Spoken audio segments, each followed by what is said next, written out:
Normal পানির সংযোজনে কি হয় যে পানির যে H+ এবং OH দুইটা আলাদা হয়ে যুক্ত হয়, কিন্তু অ্যালকাইনের বেলায় যখন আমরা পানি সংযোজন ঘটাবো, প্রবেশ বেগ নিব আমরা 20% সালফিউরিক অ্যাসিড, 2% মার্কিউরিক সালফেট এবং 60°C তাপমাত্রায়, তখন পানিটা ভাঙ্গি কীভাবে? তখন পানি ভেঙে আসলে H+ আর OH মাইনাস হয় না, তখন H+ হয় দুইটা, মানে হাইড্রোজেন আয়ন হয় দুইটা আর অক্সাইড আয়ন হয় একটা।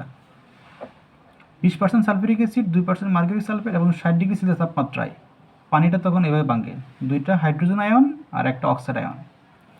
তখন ওই ত্রিবন্ধনের মধ্যে সিগমাটা থেকে বাকি দুইটা পাই ভেঙে যাবে, দুইটা পাই ভেঙে গেলে ওর দুইটা হাত খালি, ওর দুই খালি হাতে দুইটা H গিয়ে বসলে এখানে CH3 হবে, আর একটাও গিয়ে এই কার্বনের দুই হাত খালি থাকে, খালি দুই হাতে এই কার্বনের খালি দুই হাতে গিয়ে OH বসবে, তাহলে হবে আমাদের ইথানেল বা অ্যালডিহাইড তৈরি হলো।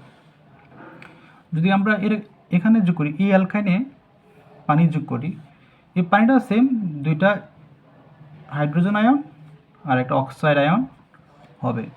এই ক্ষেত্রে আমরা যোগ করব CH3 CH2, এই দুই কার্বনের দুইটা পাই ভেঙে যাবে, শুধু সিগমাটা থাকবে।